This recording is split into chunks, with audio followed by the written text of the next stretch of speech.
പുത്തങ്കാവിൽ കൊച്ചു തിരുമേനിയുടെ ഏറ്റവും വലിയൊരു പ്രത്യേകത, യേശുവിനെ സ്നേഹിക്കുക എന്നാൽ ഓരോ മനുഷ്യനെ സ്നേഹിക്കുകയാണെന്ന് അദ്ദേഹം തിരിച്ചറിഞ്ഞു.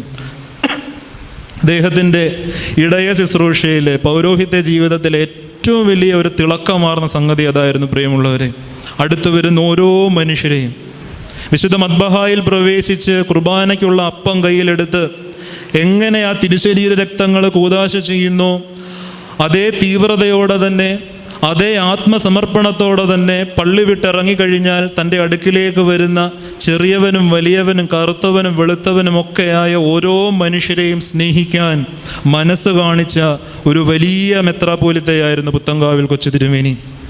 അതും വന്ധ്യനായ ക്ലീമീസ് തിരുമേനി ഓർത്തെടുക്കും. തിരുമേനിയുടെ പുത്തങ്കാവിൽ തിരുമേനിയുടെ അടുക്ക പോകുമ്പോഴൊക്കെ ഇങ്ങനെ തോളത്തൊരു തട്ട് കിട്ടാത്തവരാരും ഇല്ലെന്ന് പറയും.